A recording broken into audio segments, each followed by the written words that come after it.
ਸਭ ਤੋਂ ਪਹਿਲੀ ਚੀਜ਼ ਵੇਖੀ ਜਾਂਦੀ ਸੰਜੀਦਗੀ। ਦੇਖੋ ਕੋਈ ਬੱਚਾ ਹੈ ਨਾ, ਜਦੋਂ ਛੋਟੇ ਬੱਚੇ ਪੜ੍ਹਦੇ ਨੇ ਨਾ, ਤਾਂ ਉਹ ਵੇਖਿਆ ਜਾਂਦਾ ਕਈ ਬੱਚੇ ਪੜ੍ਹਾਈ 'ਚ ਬੜੇ ਸੰਜੀਦਾ ਹੁੰਦੇ ਨੇ, ਬੜੀ ਸੰਜੀਦਗੀ ਦੇ ਨਾਲ ਟਾਈਮ ਨਾਲ ਉਹਨਾਂ ਸਕੂਲ ਜਾਣਾ ਹੈ, ਟਾਈਮ ਨਾਲ ਉਹਨਾਂ ਆਉਣਾ ਹੈ, ਅਤੇ ਉਹਨਾਂ ਨੇ ਟਾਈਮ ਜ਼ਾਇਆ ਨਹੀਂ ਕਰਨਾ। ਸਾਡੇ ਵਿੱਚ ਵੀ ਕਾਫੀ ਐਸੇ ਦੋਸਤ ਹੈ ਨੇ, ਬਲਕਿ ਮੈਂ ਸਮਝਦਾ ਜ਼ਿਆਦਾ ਹੀ ਨੇ, ਕਿ ਜਿਹੜੇ ਸੰਜੀਦਗੀ ਨਾਲ ਉਹ ਆਪਣਾ ਜਿਹੜਾ ਪ੍ਰੋਸੈਸ ਸੀ ਉਹਨਾਂ ਨੇ ਕੀਤਾ। ਸਾਰੀ ਗੱਲ ਪੜ੍ਹੇ ਨੇ ਤਾਂ ਅੱਜ ਅਸੀਂ ਸਾਰੇ ਇੱਥੇ ਬੈਠੇ ਹਾਂ, ਜਿਹੜਾ ਨਹੀਂ ਪੜ੍ਹਿਆ ਉਹ ਤਾਂ ਸ਼ਾਇਦ ਇੱਥੇ ਨਹੀਂ ਆ ਸਕਦਾ। ਤੇ ਗੱਲ ਇਹ ਹੈ ਕਿ ਇਹ ਇੱਕ ਸੰਜੀਦਗੀ ਔਰ ਉਹ ਸਾਡੀ ਲਾਈਫ ਤੇ ਹਰ ਫੀਲਡ ਦੇ ਵਿੱਚ ਜਿਹੜਾ ਨਾ ਉਹ ਸਾਡੀ ਹੋਣੀ ਚਾਹੀਦੀ ਇਸ ਚੀਜ਼। ਦੇਖੋ ਇਹ ਇੱਕ ਐਡਾ ਵੱਡਾ ਸਮਝੋ ਬਰਨਿੰਗ ਇਸ਼ੂ ਹੈ, ਇਹ ਬਹੁਤ ਵੱਡਾ ਪ੍ਰੋਬਲਮ ਹੈ ਕਿ ਜਿਹੜਾ ਗਵਰਨਮੈਂਟ ਜਿਹੜੀ ਅਦਾਰਿਆਂ ਨੂੰ ਪ੍ਰਾਈਵੇਟ ਕਰ ਰਹੀ ਹੈ। ਇਹ ਬੜਾ ਵੱਡਾ ਇਸ਼ੂ ਹੈ। ਇਹਦੇ 'ਚ ਸਿਰਫ ਇਹ ਨਹੀਂ ਕਿ ਸਾਡੀ ਸਟੇਟ ਨੂੰ ਨੁਕਸਾਨ ਹੈ, ਇਹ ਜਿਹੜੇ ਅਸੀਂ ਇੰਪਲਾਈਜ਼ ਦਾ ਜਿਹੜੀ ਮੈਨ ਪਾਵਰ ਹੈ, ਯਾਨੀ ਅਫਰਾਦੀ ਕੁਵਤ ਜਿਹੜੀ ਹੈ, ਉਹਨਾਂ ਦਾ ਵੀ ਇਹਦੇ ਨਾਲ ਜਿਹੜਾ ਨਾ ਲਸਟ ਅਟੈਚ ਹੈ, ਉਹਨਾਂ ਦਾ ਵੀ ਇਹਦੇ ਨਾਲ ਮਕਸਦ ਹੈ। ਕਿਉਂ ਅਗਰ ਉਹ ਚੀਜ਼ ਅਗਰ ਅਦਾਰਾ ਪ੍ਰਾਈਵੇਟ ਹੁੰਦਾ ਹੈ ਤਾਂ ਉਹਦੇ ਨਾਲ ਸਾਡੇ ਵੀ ਮਫਾਦਾਤ ਜਿਹੜੇ ਨੇ ਉਹਨਾਂ ਨੂੰ ਨੁਕਸਾਨ ਪਹੁੰਚਣਾ। ਔਰ ਇੱਕ ਤਾਂ ਹੁੰਦਾ ਨਾ ਕਿ ਜੁਜ਼ਵੀ ਤੌਰ 'ਤੇ ਮਤਲਬ ਇਹ ਬਹੁਤ ਜ਼ਿਆਦਾ ਨੁਕਸਾਨ ਜਿਹੜਾ ਨਾ ਇਹਦੇ 'ਚ ਸਾਡਾ ਅੰਦੇਸ਼ਾ ਹੈ। ਇਸ ਵਜ੍ਹਾ ਤੋਂ ਵੇਖੋ ਨਾ ਸਾਡੀ ਆਲਾ ਕਿਆਦਤ ਜਿਹੜੀ ਹੈ ਉਹਨਾਂ ਨੇ ਕੰਪਨੀ ਲੈਵਲ 'ਤੇ, ਬਲਕਿ ਇਹ ਤੇ ਪਾਕਿਸਤਾਨ ਲੈਵਲ 'ਤੇ ਵੀ ਸਾਰੀਆਂ ਕੰਪਨੀਆਂ 'ਚ ਜਿਹੜਾ ਨਾ ਇਹ ਪ੍ਰੋਟੈਸਟ ਦੀ ਕਾਲ ਜਿਹੜੀ ਹੈ ਜਨਾਬ ਬਾਬਾ ਜੀ ਖੁਰਸ਼ੀਦ ਸਾਹਿਬ ਨੇ ਜਿਹੜੀ ਇਹ ਕਾਲ ਦਿੱਤੀ ਹੈ ਕਿ ਜੀ ਸਾਰੇ ਜਿਹੜੇ ਨੇ ਇhtਜਾਜ ਕਰਨ।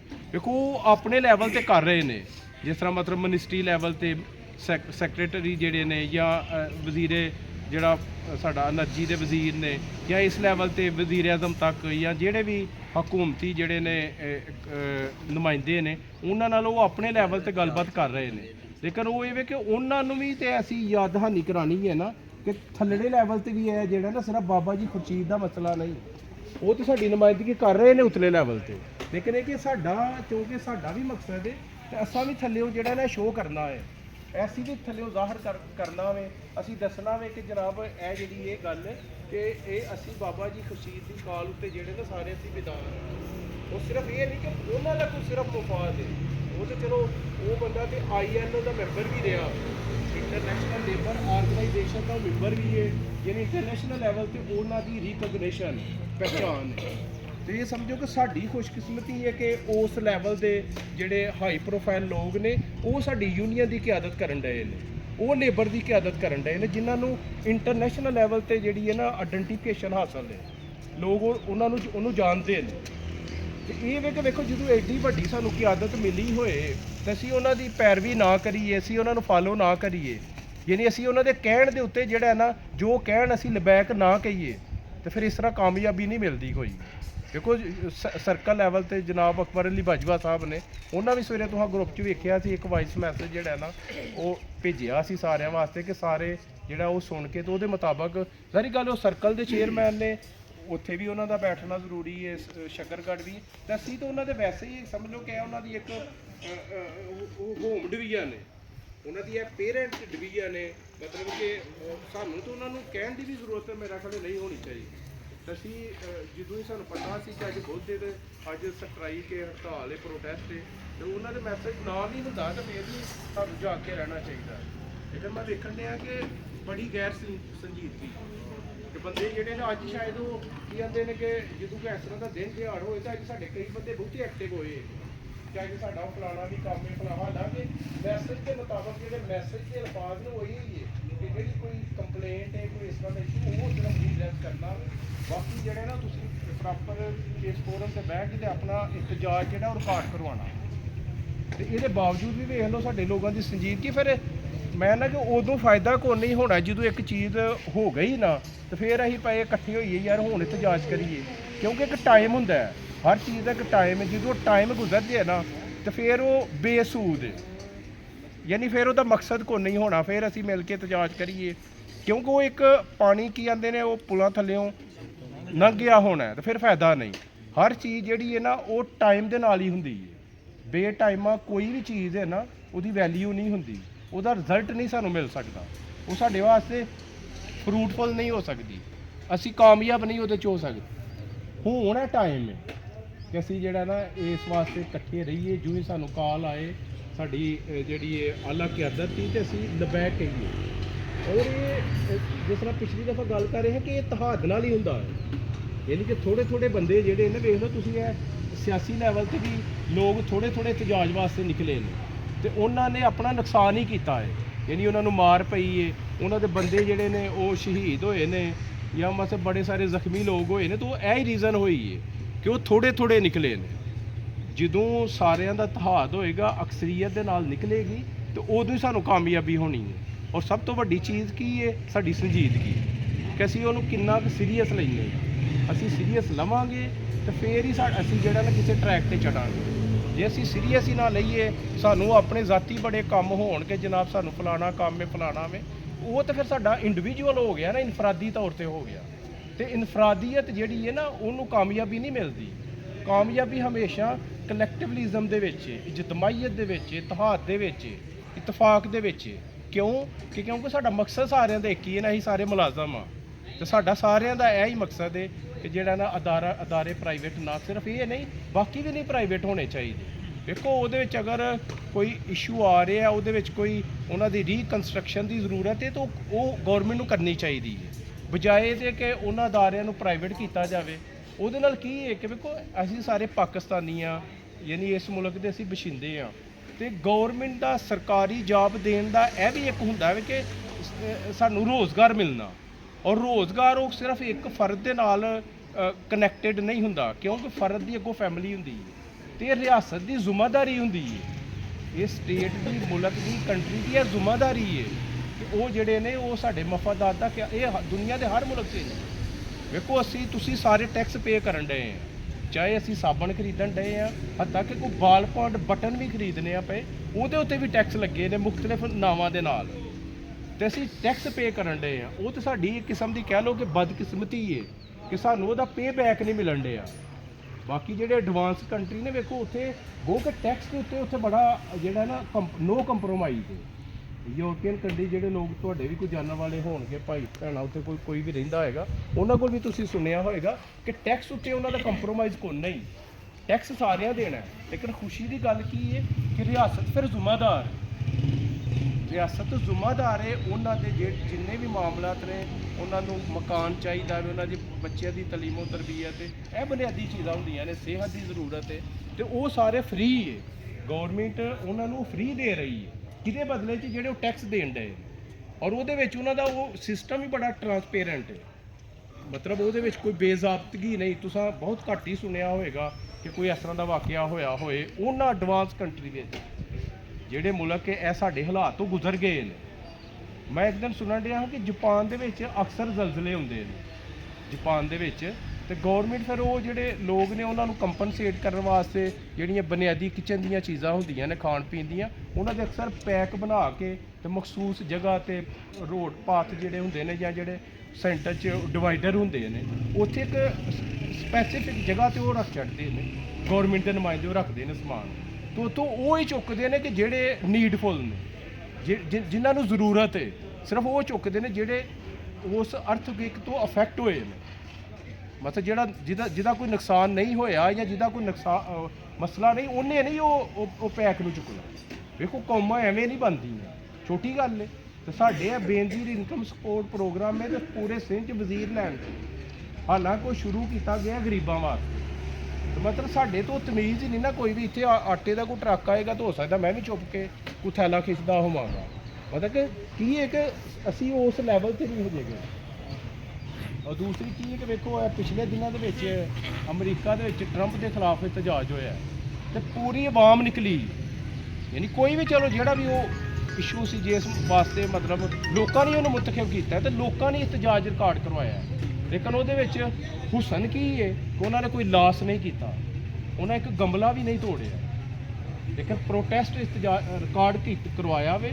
ਔਰ ਉਹਦੇ ਨਾਲ ਕੀ ਹੋਇਆ ਕਿ ਜਿਸ ਚੀਜ਼ ਵਾਸਤੇ ਪ੍ਰੋਟੈਸਟ ਕੀਤਾ ਸੀ, ਗੌਰਮੈਂਟ ਨੇ ਉਸ ਚੀਜ਼ ਨੂੰ ਸੀਰੀਅਸ ਲੈ ਕੇ ਅਤੇ ਉਸ ਚੀਜ਼ ਨੂੰ ਰੀਡਰੈਸ ਕਰਨ ਦੀ ਕੀਤਾ ਵੇ ਕਿ ਜੀ ਠੀਕ ਹੈ, ਬਾਕੀ ਆਵਾਮ ਦਾ ਜਿਹੜਾ, ਯਾਨੀ ਕਿ ਆਵਾਮ ਦੇ ਇਤਜਾਜ ਨੂੰ ਵੀ ਵੇਟੇਜ ਦਿੱਤੀ ਜਾਂਦੀ ਹੈ, ਅਹਿਮੀਅਤ ਦਿੱਤੀ ਜਾਂਦੀ ਹੈ ਕਿ ਬਿਲਕੁਲ ਤੁਹਾਡਾ ਇਤਜਾਜ ਸਹੀ ਹੈ।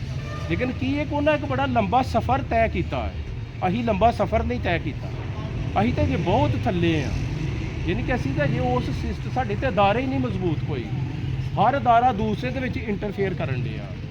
ਜਿਹਦੀ ਵਜ੍ਹਾ ਤੋਂ ਸਾਡੇ ਜਿਹੜੀ ਸਮਝੋ ਕਿ ਚੀਜ਼ਾਂ ਬੈਲੈਂਸ ਵਿੱਚ ਨਹੀਂ। ਔਰ ਵੇਖੋ ਜਿਹੜੇ ਮੁਲਕ ਸਾਡੇ ਤੋਂ ਬਾਅਦ ਵਿੱਚ ਆਜ਼ਾਦ ਹੋਏ ਨੇ, ਜਾਂ ਜਿਨ੍ਹਾਂ ਨੂੰ ਜਰਮਨ ਨੂੰ ਪਾਕਿਸਤਾਨ ਕਰਜ਼ਾ ਦਿੰਦਾ ਹੈ, ਜਰਮਨ ਨੂੰ ਪਾਕਿਸਤਾਨ ਨੇ ਕਰਜ਼ਾ ਦਿੱਤਾ ਹੈ, ਤਾਂ ਅੱਜ ਜਰਮਨ ਜਿਹੜਾ ਦੁਨੀਆ ਦੀ ਸਫ਼ੇ ਅਵਲ ਦੇ ਵਿੱਚ ਸ਼ਾਮਲ, ਉਹਦੀ ਰੀਜ਼ਨ ਕੀ ਹੈ ਕਿ ਉਹਨਾਂ ਨੇ ਉਸ ਕੌਮ ਨੇ ਵਰਕ ਕੰਮ ਕੀਤਾ ਹੈ, ਉਸ ਕੌਮ ਨੇ ਆਪਣੇ ਸਟੇਟ ਵਾਸਤੇ, ਆਪਣੇ ਮੁਲਕ ਵਾਸਤੇ ਉਹਨਾਂ ਨੇ ਟਾਈਮ ਦਿੱਤਾ ਹੈ, ਆਪਣਾ ਮਿਹਨਤ ਕੀਤੀ ਹੈ, ਅਤੇ ਇਸ ਵਜ੍ਹਾ ਤੋਂ ਅੱਜ ਉਹ ਦੁਨੀਆ ਦੀ ਸਫ਼ੇ ਅਵਲ ਦੇ ਵਿੱਚ ਤਰੱਕੀ ਯਾਫਤਾ ਮਮਾਲਕ ਦੀ ਸਫ਼ੇ ਸਰਫਰਿਜ਼ 'ਤੇ ਹੋ। ਉਹਨਾਂ ਨੇ ਕੀ ਕੀਤਾ, ਕੰਮ ਕੀਤਾ, ਮਿਹਨਤ ਕੀਤੀ, ਔਰ ਸਭ ਤੋਂ ਵੱਡੀ ਚੀਜ਼ ਕੀ ਕਿ ਇਜਤਮਾਹੀਅਤ ਨੂੰ ਫਰੋਗ ਦਿੱਤਾ ਹੈ। ਯਾਨੀ ਕਿ ਇਹ ਨਹੀਂ ਕਿ ਇੱਕ ਜ਼ਾਤੀ ਕਿਸੇ, ਹੁਣ ਸਾਡੇ ਅਕਸਰ ਤੁਸੀਂ ਵੇਖਿਆ ਕਿ ਆਪਣੇ ਆਪ ਨੂੰ ਫਾਇਦਾ ਦੇਣ ਵਾਸਤੇ ਕੁਛ ਪਿਆ ਹੀ ਸਟੇਟ ਦਾ, ਮੈਂ 10 ਰੁਪਏ ਦਾ ਆਪਣੇ ਆਪ ਨੂੰ ਫਾਇਦਾ ਦੇਣ ਲਈ ਸਟੇਟ ਦਾ 100 ਰੁਪਏ ਦਾ ਨੁਕਸਾਨ। ਐਸਾ ਨਹੀਂ ਹੁੰਦਾ ਕੋਈ ਵੀ। ਜਾਪਾਨ ਨੇ ਵੀ ਇਹ ਵੇਖੋ, ਉਹਨੇ ਵੀ ਇੰਨੀ ਤਰੱਕੀ ਕੀਤੀ, ਹਾਲਾਂਕਿ ਸੈਕੰਡ ਵਰਲਡ ਵਾਰ ਦੇ ਵਿੱਚ ਜਾਪਾਨ ਸ਼ਿਕਸਤ ਖੁਰਦਾ ਸੀ। ਅਮਰੀਕਾ ਨੇ 1945 ਦੇ ਵਿੱਚ ਉੱਥੇ ਐਟਮ ਬੰਬ 2 ਸੁੱਟ ਦਿੱਤੇ ਸਨ, ਜਿੱਥੇ ਕਿ ਅੱਜ ਵੀ ਜਿਹੜੇ ਨੇ ਅਪਾਹਜ ਬੱਚੇ ਬੱਚੀਆਂ ਪੈਦਾ ਹੋਣ ਡੇ। ਲੇਕਿਨ ਉਸ ਕੌਮ ਨੇ ਉਸ ਵਾक़ੇ ਤੋਂ ਬਾਅਦ ਉਹਨਾਂ ਮਿਹਨਤ ਕੀਤੀ ਹੈ। ਅੱਜ ਜਾਪਾਨ ਦਾ ਵੇਖ ਲਓ ਕਿ ਜਾਪਾਨੀ ਜਿਹੜੀ ਆਰਟੀਕਲਸ ਨੇ, ਜਿਹੜੀਆਂ ਉਹਦੀਆਂ ਆਈਟਮਸ ਨੇ, ਮਸਨੂਆਤ ਨੇ, ਲੋਕ ਅੱਖਾਂ ਬੰਦ ਕਰਕੇ ਲੈਂਦੇ ਆ ਕਿ ਜਾਪਾਨੀ ਚੀਜ਼ਾਂ ਜਿਹੜੀਆਂ ਨੇ ਉਹ ਪਾਏਦਾਰ ਨੇ, ਉਹ ਉਹਨਾਂ ਦੀ ਵੈਲਿਊ ਹੈ, ਉਹ ਜੋ ਉਹਨਾਂ ਦੀ ਗਰੰਟੀ ਵਾਰੰਟੀ ਹੈ ਉਹਦੇ ਮੁਤਾਬਕ ਜਿਹੜਾ ਨਾ ਉਹ ਮਸ਼ੀਨਰੀ ਕੰਮ ਕਰਦੀ ਹੈ। ਕੀ ਇੱਕ ਉਹਨਾਂ ਦੀ ਮਿਹਨਤ ਹੈ, ਉਹਨਾਂ ਨੇ ਉਸ ਚੀਜ਼ ਤੋਂ ਸਬਕ ਸਿੱਖਿਆ ਹੋਵੇ, ਅਤੇ ਫਿਰ ਸਟੇਟ ਵੀ ਉਹਨਾਂ ਵਾਸਤੇ ਕਰਦੀ, ਲੇਕਿਨ ਸਟੇਟ ਨੂੰ ਵੀ ਮਨਾਉਣ ਵਾਸਤੇ ਆਵਾਮ ਨੂੰ ਕੁਰਬਾਨੀਆਂ ਦੇਣੀਆਂ ਪਈਆਂ। ਸਾਡੇ ਰੀਸੈਂਟਲੀ ਸਾਡੇ ਮੁਲਕ ਦਾ ਹਿੱਸਾ ਸੀ 71 'ਚ ਜਿਹੜਾ ਅਲੱਗਾ ਹੋਇਆ ਬੰਗਲਾਦੇਸ਼, ਜਿਹੜਾ ਕਿ ਉਦੋਂ ਉਹਦਾ ਨਾਮ ਮਸ਼ਰਕੀ ਪਾਕਿਸਤਾਨ ਸੀ। ਉਹ ਵੇਖ ਲਓ ਤੁਸੀਂ, ਉੱਥੇ ਜਿਹੜੇ ਮਾਮਲਾਤ ਹੋ ਰਹੇ ਸਨ ਕਿ ਆਪੋਜੀਸ਼ਨ ਦੇ ਲੋਕਾਂ ਨੂੰ ਜਾਂ ਜਮਾਤ ਇਸਲਾਮੀ ਦੇ ਵਡੇਰੇ ਲੋਕ, ਜਿਨ੍ਹਾਂ ਦਾ ਕਸੂਰ ਕੀ ਸੀ, ਉਹਨਾਂ ਦਾ ਕਸੂਰ ਇਹ ਸੀ ਕਿ ਉਦੋਂ ਏਸੀ ਦੇ ਹੱਥ ਵਿੱਚ ਨਹੀਂ ਸਨ ਕਿ ਮਸ਼ਰਕੀ ਪਾਕਿਸਤਾਨ ਮਗਰਬੀ ਪਾਕਿਸਤਾਨ ਤੋਂ ਲਹਿਦਾ ਹੋਣ, ਇਹ ਉਹਨਾਂ ਦਾ ਕਸੂਰ ਸੀ। 70-80 ਸਾਲ ਦੇ ਜਮਾਤ ਇਸਲਾਮੀ ਦੇ ਵਡੇਰੇ ਜਿਹੜੇ ਲੋਕ ਨਾ, ਉਹਨਾਂ ਨੂੰ ਫਾਂਸੀਆਂ ਦਿੱਤੀਆਂ ਗਈਆਂ, ਬੜਾ ਜ਼ੁਲਮ ਹੋਇਆ। ਲੇਕਿਨ ਕੀ ਹੋਇਆ ਕਿ ਇੱਕ ਵਕਤ ਹੈ, ਭਾਵੇਂ ਰੀਜ਼ਨ ਕੋਈ ਸਟੂਡੈਂਟ ਦੀ ਬਣੀ ਹੈ ਵਜ੍ਹਾ, ਕੋਈ ਕੋਟੇ ਦਾ ਮਸਲਾ ਬਣਿਆ, ਲੇਕਿਨ ਲੋਕ ਫਿਰ ਉਸ ਜ਼ੁਲਮ ਦੇ ਖਿਲਾਫ ਕਰਦੇ ਹੋ ਗਏ, ਲੋਕ ਉੱਠ ਗਏ ਨੇ। ਅਤੇ ਉਸ ਵਕਤ ਉਹਨਾਂ ਦੀ ਜਿਹੜੀ ਇੱਕ ਵਜ਼ੀਰ ਆਜ਼ਮ ਸੀ, ਉਹਨੂੰ ਮੁਲਕ ਛੱਡ ਕੇ ਜਾਣਾ ਪਿਆ। ਵੇਖੋ ਉੱਥੇ ਅੱਜ ਇਨਸਾਫ ਦਾ ਵੀ ਬੋਲਬਾਲਾ ਹੈ ਕਿ ਅਦਾਲਤਾਂ ਨੇ ਵੀ ਉਹਨੂੰ ਸਜ਼ਾਏ ਮੌਤ ਦੀ ਸਜ਼ਾ ਸੁਣਾ ਦਿੱਤੀ। ਹਾਲਾਂ ਬੰਗਲਾਦੇਸ਼ ਸਾਡਾ ਹਿੱਸਾ ਸੀ, ਅਲੈਰਜੀ ਤੋਂ ਬਾਅਦ ਵੇਖ ਲਓ ਉਹਨਾਂ ਨੇ ਵੀ ਕਵਰ ਕੀਤਾ। ਅੱਜ ਉੱਥੇ ਡਾਲਰ ਦੀ ਵੈਲਿਊ ਜਿਹੜੀ ਸਾਡੇ ਨਾਲੋਂ, ਉੱਥੇ ਡਾਲਰ ਜਿਹੜਾ ਮਜ਼ਬੂਤ ਹੈ, ਸਾਡੀ ਕਰੰਸੀ ਜ਼ਿਆਦਾ ਡਾਊਨ ਹੈ। ਉਹਦੀ ਰੀਜ਼ਨ ਇਹ ਹੀ ਹੈ ਕਿ ਦੇਖੋ ਉਹ ਲੋਕ ਵੀ ਆਪਣੇ ਮੁਲਕ ਨੂੰ ਰੀਕਨਸਟਰਕਟ ਕਰਨ ਵਾਸਤੇ, ਤਰੱਕੀ ਵਾਸਤੇ, ਪ੍ਰੋਗਰੈਸ ਹਾਸਲ ਕਰਨ ਵਾਸਤੇ ਉਹ ਲੋਕ ਮਿਹਨਤ ਕਰਨ ਡਏ ਨੇ, ਔਰ ਪਹਿਲਾ ਉਹਨਾਂ ਸਟੈਪ ਜਿਹੜਾ ਨਾ ਉਹ ਹਾਸਲ ਕਰ ਲਿਆ। ਉੱਥੇ ਹੁਣ ਆਵਾਮ ਦੀ ਹੁਕਮਰਾਨੀ ਹੈ, ਜਿਹੜੇ ਜਾਬਰ ਤੇ ਜ਼ਾਲਮ ਹੁਕਮਰਾਨ ਸਨ ਉਹਨਾਂ ਮੁਲਕੋਂ ਕੱਢ ਛੜੇ ਨੇ। ਇਹ ਤਾਂ ਮੈਂ ਇੱਕ ਨੈਸ਼ਨਲ ਲੈਵਲ ਦੀ ਗੱਲ ਕਰ ਰਿਹਾ, ਅਤੇ ਇਹ ਵੀ ਸਾਡਾ ਇਹ ਹੀ ਮਾਮਲਾ ਵੇ। ਅਗਰ ਅਸੀਂ ਸਾਰੇ ਮੁਤਹਿਦ ਹੋਵਾਂਗੇ, ਅਸੀਂ ਮਿਲ ਕੇ ਜਿੱਦੋ ਜੋਹਦ ਕਰਾਂਗੇ, ਅਸੀਂ ਆਪਣੇ ਜਿਹੜੀ ਸਾਡੇ ਸੀਨੀਅਰਸ ਨੇ ਉਹਨਾਂ ਦੇ ਕਹਿਣ 'ਤੇ ਅਸੀਂ ਅਮਲ ਕਰਾਂਗੇ, ਜਿੰਨੇ ਸਾਡੇ ਅਹੁਦੇਦਾਰਾਂ ਨੇ, ਅਸੀਂ ਆ ਸਾਰੇ ਹੀ ਅਸੀਂ ਨੁਮਾਇੰਦੇ ਹਾਂ ਲੇਬਰ ਦੇ ਵਾਂ, ਕੋਈ ਅਹੁਦੇਦਾਰ ਹੈ ਵੇ ਜਾਂ ਨਹੀਂ ਹੈ, ਜ਼ਾਹਿਰ ਗੱਲ ਹੈ ਸਾਡਾ ਇੱਕ ਇਤਿਹਾਦ ਹੈ, ਯੂਨਿਟੀ ਹੈ, ਔਰ ਇਹਦੇ ਨਾਲ ਹੀ ਅਸੀਂ ਜਿਹੜਾ ਨਾ ਆਪਣਾ ਮਕਸਦ ਵੀ ਹਾਸਲ ਕਰ ਸਕਦੇ ਹਾਂ। ਔਰ ਇਹ ਕਿ ਗੌਰਮੈਂਟ ਜਿਹੜੇ ਮਸਾਇਲ ਦੇ ਵਿੱਚ ਜਿਹੜੀਆਂ ਚੀਜ਼ਾਂ ਦੇ ਪਾਸੇ ਸਫ਼ਰ ਕਰ ਰਹੀ ਹੈ, ਉਹ ਰਿਆਸਤ ਵਾਸਤੇ ਨੁਕਸਾਨਦੇਹ ਨੇ। ਅਦਾਰੇ ਪ੍ਰਾਈਵੇਟ ਕਰਨਾ, ਵੇਖੋ PIA ਵੇ, ਇੱਕ ਵਕਤ ਸੀ ਕਿ PIA ਜਿਹੜੀ ਹੈ ਸਾਡੀ ਦੁਨੀਆ ਦੀ ਬਿਹਤਰੀਨ ਜਿਹੜੀਆਂ ਏਅਰਲਾਈਨਸ ਨੇ ਉਹਨਾਂ ਵਿੱਚ ਉਹ ਟਾਪ 'ਤੇ ਸੀ ਉਹਦਾ ਨਾਮ। ਲੇਕਿਨ ਵੇਖ ਲਓ with the passage of time, ਵਕਤ ਦੇ ਨਾਲ ਨਾਲ ਹੁਣ ਸਾਡੀ ਏਅਰਲਾਈਨ ਦਾ ਵੇਖ ਲਓ ਹਾਲ ਹੀ ਕੋਈ ਨਹੀਂ। ਉਹਦੇ 'ਚ ਭਾਵੇਂ ਸਿਆਸੀ ਭਰਤੀਆਂ ਹੋ ਗਈਆਂ, ਉਹਦੇ 'ਚ ਨਾਹਲ ਲੋਕ ਆ ਗਏ, ਅਤੇ ਵੇਖ ਲਓ ਅਦਾਰੇ ਦਾ ਬੇੜਾ ਹੀ ਗਰਕ ਹੋ ਗਿਆ। ਲੇਕਿਨ ਫਿਰ ਵੀ ਉਹਦਾ ਇਹ ਹੱਲ ਨਹੀਂ ਕਿ PIA ਨੂੰ ਪ੍ਰਾਈਵੇਟ ਕਰ ਦਿੱਤਾ ਜਾਏ, ਉਹਦੇ ਵਿੱਚ ਇਹ ਕਿ ਇੰਪਰੂਵਮੈਂਟ ਲਿਆਂਦੀ ਜਾਏ, ਉਹਦੀ ਕਾਜ਼ਿਜ਼ ਜਿਹੜੀਆਂ ਨੇ ਉਹ ਜਾਣੀਆਂ ਜਾਣ ਕਿ ਵਜ੍ਹਾ ਕੀ ਹੋਈ ਹੈ ਕਿ ਜਿਹੜੀ ਸਫ਼ੇ ਅਵਲ 'ਚ ਹੀ ਅੱਜ ਉਹ ਸਭ ਤੋਂ ਜਿਹੜਾ ਨਾ ਡਾਊਨ ਹੋ ਗਈ। ਉਸ ਵਜੂਹਾਤ ਨੂੰ ਦੂਰ ਕੀਤਾ ਜਾਏ, ਜੋ ਵੀ ਉਹਦੇ 'ਚ ਅਫਰਾਦੀ ਕੂਵਤ ਦਾ ਮਸਲਾ ਵੇ ਜਾਂ ਕੋਈ ਫੰਡਸ ਦਾ ਇਸ਼ੂ ਹੈ, ਜੋ ਵੀ ਹੈ ਉਹ ਅਸਲ ਇਹ ਵੇ, ਕਿਉਂਕਿ ਸਾਡੇ ਮੁਲਕ ਦਾ ਉਹ ਅਸਾਸਾ ਹੈ, ਸਾਡੀ ਸਟੇਟ ਦਾ ਉਹ ਅਸਾਸਾ ਹੈ। ਅਦਾਰੇ ਜਿਹੜੇ ਨੇ ਉਸ ਸਟੇਟ ਦੇ ਅਸਾਸੇ ਹੁੰਦੇ ਨੇ, ਅਤੇ ਉਹ ਇਹ ਚੀਜ਼ ਨਹੀਂ ਹੋਣੀ ਚਾਹੀਦੀ ਕਿ ਜਿਹੜਾ ਨਾ ਤੁਸੀਂ ਉਹਨੂੰ ਵੈਸੇ ਹੀ ਸੇਲ ਆਊਟ ਕਰ ਦੇਵੋ, ਉਹਨੂੰ ਵੈਸੇ ਹੀ ਵੇਚ ਛੱਡੋ। ਉਹ ਜਦੋਂ ਵਿਕ ਗਿਆ ਤਾਂ ਉਹ ਤਾਂ ਫਿਰ ਸਟੇਟ ਦਾ ਤਾਂ ਅਮਲ ਦਾ ਗੱਲ ਖਤਮ ਹੋ ਗਿਆ। ਜਿਹਦੇ ਨਾਲ ਫਿਰ ਕੀ ਹੁੰਦਾ ਹੈ ਕਿ ਜਿਹੜੇ ਨੇ ਆਪਣੇ ਹੀ ਸ਼ਹਿਰੀ ਜਿਹੜੇ ਨੇ ਬੇਰੁਜ਼ਗਾਰ ਹੋ ਜਾਂਦੇ ਨੇ। ਹੁਣ ਤੁਸੀਂ ਦੇਖੋ ਨਾ ਜਿਸ ਤਰ੍ਹਾਂ ਮਾਮਲਾ ਆਪਣੇ ਕਿਸੇ ਦੇ ਬੱਚੇ ਪੜ੍ਹਨ ਡਏ ਨੇ, ਕਿਸੇ ਦੇ ਬੱਚੇ ਇਧਰ ਜਵਾਨ ਨੇ ਤੇ ਉਹਨਾਂ ਸ਼ਾਦੀਆਂ ਕਰਨੀਆਂ ਨੇ, ਇਹ ਸਾਰੇ ਇਹ ਰਿਆਸਤ ਦੀ ਜ਼ਿੰਮੇਵਾਰੀ ਇੱਕ ਰਿਆਸਤ ਦੀ ਕਹਿ ਨਾ ਨਾ ਕਰ। ਹੁਣ ਮਿਸਾਲ ਦੇ ਤੌਰ ਤੇ ਲੋਕਾਂ ਨੂੰ ਬੇਰੁਜ਼ਗਾਰ ਕਰਕੇ ਬੇਰੁਜ਼ਗਾਰ ਕਰਨ ਦਾ ਸਿਸਟਮ ਹੈ ਇਹ ਨੁਕਸਾਨ ਦੇ ਆਪਣੇ ਹੀ ਸ਼ਹਿਰ ਦੇ ਵਾਸਤੇ ਜਿਹੜਾ ਕਿ ਐਸੇ ਤਰ੍ਹਾਂ ਨਹੀਂ ਹੋਣਾ ਚਾਹੀਦਾ। ਔਰ ਵੇਖੋ ਕੋਈ ਵੀ ਚੀਜ਼ ਹੈ ਉਹਨੂੰ ਮਨਵਾਉਣ ਵਾਸਤੇ ਬੰਦੇ ਨੂੰ ਲੀਵਰ ਕਰਨੀ ਪੈਂਦੀ ਹੈ, ਲਾਈਟ ਕਰਨੀ ਪੈਂਦੀ ਹੈ, ਕੋਸ਼ਿਸ਼ ਕਰਨੀ ਪੈਂਦੀ ਹੈ। ਉਹ ਆਪਣੀ ਸਾਡੀ ਨਹੀਂ ਹੈ ਨਾ ਗੱਲ ਕਿ ਬੱਚਾ ਜਿੰਨੀ ਦੇਰ ਹੋਏ ਨਾ ਤਾਂ ਮਾਂ ਦੁੱਧ ਨਹੀਂ ਪਿਲਾਉਂਦੀ। ਸਾਡਾ ਮਾਂ ਨੂੰ ਬੱਚੇ ਨਾਲ ਬੜਾ ਪਿਆਰ ਹੁੰਦਾ ਹੈ, ਲੇਕਿਨ ਬੱਚਾ ਆਪਣਾ ਅਹਿਸਾਸ ਦਿਲਵਾਉਂਦਾ ਹੈ ਕਿ ਮੈਨੂੰ ਭੁੱਖ ਲੱਗੀ ਹੈ। ਉਹ ਉਸ ਵੇਲੇ ਕਿਉਂਕਿ ਬੋਲ ਕੇ ਨਹੀਂ ਦੱਸ ਸਕਦਾ, ਲੇਕਿਨ ਇਹ ਵੀ ਉਹਦਾ ਅੰਦਾਜ਼ ਇੱਕ ਰੋ ਕੇ ਦੱਸਣ ਦਾ ਕਿ ਜਿਹੜਾ ਨਾ ਮੈਨੂੰ ਭੁੱਖ ਲੱਗੀ ਹੈ। ਤੇ ਇਹ ਚੀਜ਼ ਹੈ ਜਿਹੜੀ ਹਰ ਹੀ ਲੈਵਲ ਦੇ ਉੱਤੇ, ਹਰ ਫੇਜ਼ ਦੇ ਉੱਤੇ ਜਿਹੜਾ ਨਾ ਉਹ ਹੁੰਦਾ ਹੈ। ਅਗਰ ਲੋਕ ਚੁੱਪ ਕਰ ਰਹੇ ਨੇ, ਆਵਾਮ ਚੁੱਪ ਕਰ ਰਹੀ, ਤੇ ਇਹ ਸਮਝਿਆ ਜਾਂਦਾ ਕਿ ਸਭ ਕੁਝ ਸਹੀ ਹੋਣ ਦੇ ਠੀਕ ਹੈ, ਕਿਸੇ ਨੂੰ ਥੱਲੇ ਕੋਈ ਮਸਲਾ ਨਹੀਂ, ਉਹਦਾ ਇਹ ਮਤਲਬ ਹੁੰਦਾ ਹੈ। ਤੇ ਉਹ ਸਾਨੂੰ ਇੰਜ ਦੀ ਸਾਇਲੈਂਸ ਅਖਤਿਆਰ ਨਹੀਂ ਕਰਨੀ ਚਾਹੀਦੀ ਕਿ ਅਸੀਂ ਖਾਮੋਸ਼ ਰਹੀਏ। ਉਹਦਾ ਮਤਲਬ ਫਿਰ ਉੱਤੇ ਇਹ ਹੀ ਮੈਸੇਜ ਜਾਂਦਾ ਕਿ ਇਹਨਾਂ ਨੂੰ ਤਾਂ ਥੱਲੇ ਕੋਈ ਮਸਲਾ ਹੀ ਨਹੀਂ ਕੋਈ, ਤੇ ਠੀਕ ਹੋ ਰਿਹਾ। ਅਗਰ ਗੌਰਮੈਂਟ ਅਸੀਂ ਜਿਹੜੀ ਸਾਡੇ ਜਿਹੜੇ ਪਾਲਿਸੀ ਮੇਕਰ ਉਹ ਸਮਝਦੇ ਨੇ ਕਿ ਥੱਲੇ ਤਾਂ ਕੋਈ ਮਸਲਾ ਹੀ ਨਹੀਂ ਕੋਈ, ਮਤਲਬ ਕਿਸੇ ਨੇ ਕੋਈ ਚੋਚੜਾ ਕੀਤੀ ਨਹੀਂ, ਤੇ ਉਹ ਚੋਚੜਾ ਨਾ ਕਰਨਾ ਸਾਡੀ ਨਲਾਇਕੀ ਹੈ, ਸਾਡੀ ਬਦਬਖਤੀ ਹੈ, ਸਾਡੀ ਬਦਕਿਸਮਤੀ ਹੈ ਕਿ ਅਸੀਂ ਜਿਹੜਾ ਨਾ ਸਿਰਫ ਆਪਣੇ ਲਈ ਨਹੀਂ ਆਹ ਤੇ ਵੇਖੋ ਸਾਡੀ ਕੋਈ 40 ਸਾਲ 50 ਸਾਲ ਉਮਰ, ਉਹ ਆਪਣੀ ਯੂਥ ਵਾਸਤੇ, ਆਪਣੇ ਬੱਚਿਆਂ ਵਾਸਤੇ ਜਿਹੜਾ ਨਾ ਉਹਨਾਂ ਵਾਸਤੇ ਵੀ ਕੁਛ ਸੈਕਰੀਫਾਈਸ ਕਰਨਾ ਹੁੰਦਾ ਹੈ। ਮਤਲਬ ਅਸੀਂ ਸਮਝੀਏ ਕਿ ਯਾਰ ਸਾਹੀ ਤੇ ਡਾਕਟਰ ਜਗਦੀਪ ਸਾਹਿਬ ਕਹਿਣ ਕਿ ਮੈਂ ਤਾਂ ਮਾਰਚ ਵਿੱਚ ਰਿਟਾਇਰ ਹੋ ਚਲਾ, ਲਿਹਾਜ਼ਾ ਮੈਨੂੰ ਤਾਂ ਹੁਣ ਜ਼ਰੂਰਤ ਹੀ ਨਹੀਂ ਕੋਈ ਵੀ ਜਿਹੜਾ ਨਾ ਪ੍ਰੋਟੈਸਟ ਹੁੰਦਾ ਵੀ ਨਹੀਂ। ਉਹਨਾਂ ਨੂੰ ਵੀ ਬਹਿਣਾ ਚਾਹੀਦਾ, ਜਿਹੜੇ ਸਾਡੇ ਰਿਟਾਇਰ ਹੋ ਰਹੇ ਨੇ ਉਹਨਾਂ ਨੂੰ ਕਿਉਂ, ਉਹ ਸਿਰਫ ਵੇਖੋ ਨਾ ਆਪਣੇ ਸਾਥੀਆਂ ਵਾਸਤੇ ਵੀ ਬੰਦਾ ਕਰ ਸਕਦਾ ਹੈ, ਔਰ ਉਹ ਫਿਰ ਉਹਨਾਂ ਦੇ ਵੀ ਬੱਚੇ ਕੱਲ੍ਹ ਨੂੰ ਇੱਥੇ ਭਰਤੀ ਹੋ ਸਕਦੇ ਨੇ। ਜਾਂ ਵੇਖੋ ਸਾਰੇ ਅਸੀਂ ਇੱਕ ਚੌਂਕੇ ਕੁਨਬੇ ਦੀ ਸ਼ਕਲ ਵਿੱਚ ਆ, ਫੈਮਿਲੀ ਦੀ ਸ਼ਕਲ ਵਿੱਚ ਆ, ਤੇ ਸਾਡਾ ਅਸਾਂ ਹੀ ਸਾਰਿਆਂ ਨੇ ਕੋਸ਼ਿਸ਼ ਕਰਨੀ ਹੈ ਔਰ ਇੱਕ ਦੂਸਰੇ ਦੇ ਕੰਧੇ ਨਾਲ ਕੰਧਾ ਮਿਲਾ ਕੇ ਜਿਹੜਾ ਨਾ ਅਸੀਂ ਇਸ ਚੀਜ਼ ਨੂੰ ਕਾਮਯਾਬ ਕਰਨਾ। ਔਰ ਕਾਮਯਾਬੀ ਜਿਹੜੀ ਉਹ ਹਮੇਸ਼ਾ ਇਤਿਹਾਦ ਤੇ ਯਗਾਨਗਤ ਦੇ ਨਾਲ ਹੁੰਦੀ ਹੈ। ਜਿੰਨੀ ਦੇ ਸਾਡੀਆਂ ਸਫਾਂ ਦੇ ਵਿੱਚ ਇਤਿਹਾਦ ਨਹੀਂ ਹੋਏਗਾ, ਜਿੰਨੀ ਦੇਰ ਤੱਕ ਅਸੀਂ ਇਜਤਮਾਹੀਅਤ ਨੂੰ ਫਰੋਗ ਨਹੀਂ ਦੇਵਾਂਗੇ, ਜਿੰਨੀ ਦੇਰ ਤੱਕ ਅਸੀਂ ਕਲੈਕਟਿਵਲੀ ਅਸੀਂ ਕੰਮ ਨਹੀਂ ਕਰਾਂਗੇ, ਕੋਸ਼ਿਸ਼ ਨਹੀਂ ਕਰਾਂਗੇ, ਉਨੀ ਦੇਰ ਤੱਕ ਕਾਮਯਾਬੀ ਨਹੀਂ ਮਿਲਦੀ। ਕਾਮਯਾਬੀ ਵਾਸਤੇ ਇਹ ਹੀ ਹੈ ਵੇਖੋ ਕਿ ਅਸੀਂ ਆਪਣੇ ਅਦਾਰੇ ਦੀ ਪ੍ਰਾਈਵੇਟਾਈਜੇਸ਼ਨ ਨੂੰ ਰੋਕਣ ਵਾਸਤੇ ਅਸੀਂ ਭਰਪੂਰ ਜਿਹੜਾ ਨਾ ਇਹਦਾ ਡਿਫੈਂਸ ਕਰੀਏ। ਅਸੀਂ ਇਸ ਲੈਵਲ 'ਤੇ ਜਿਹੜਾ ਨਾ ਆਪਣਾ ਕਰੀਏ, ਇhtਜਾਜ ਕਰੀਏ ਤਾਂ ਕਿ ਉਸਲੇ ਮਜਬੂਰ ਹੋ ਜਾਣ ਕਿ ਵਾਕਈ ਬਿਲਕੁਲ ਜਿਹੜਾ ਨਾ ਇਹ ਨਹੀਂ ਹੋਣਾ ਚਾਹੀਦਾ। ਅਗਰ ਮੈਂ ਦੱਸਣ ਡਿਆ ਕਿ ਸਾਡੀ ਖਾਮੋਸ਼ੀ ਜਿਹੜੀ ਹੈ ਨਾ ਉਹ ਨੁਕਸਾਨਦੇਹ ਹੋਏਗੀ, ਔਰ ਉਹ ਗੌਰਮੈਂਟ ਜੋ ਕਰਨਾ ਚਾਹ ਰਹੀ ਹੈ ਉਹ ਫਿਰ ਕਰੇਗੀ ਜ਼ਰੂਰ।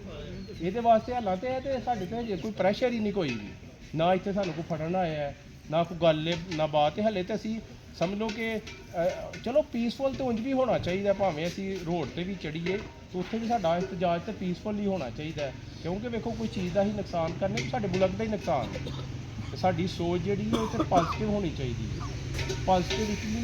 ਪੋਜ਼ੀਟਿਵ ਹੋ ਕੇ ਸਾਨੂੰ ਜਿਹੜਾ ਹੈ ਨਾ ਇਹ ਸਾਰਾ ਇਹਦੇ ਵਾਸਤੇ ਇhtਜਾਜ ਨੂੰ ਜਿਹੜਾ ਨਾ ਬੜਾ ਨਿਕਲ ਰਿਹਾ ਯਾਰ ਤੁਸੀਂ ਮੇਰਾ ਟੈਂਪੋ ਲੂਜ਼ ਟਿਕਣ ਮਿਲਣੀ ਹੈ ਚੋਰਾਂ ਦੀ ਮਿਹਰਬਾਨੀ। ਸੁਭਾਨ ਅੱਲਾਹ, ਤੁਹਾਡਾ ਟੈਂਪੋ ਲੂਜ਼ ਕਰ ਟੈਂਪੋ ਲੂਜ਼ ਹੋ ਗਿਆ, ਬੜੀ ਗੱਲ ਕੀ ਕਰਨ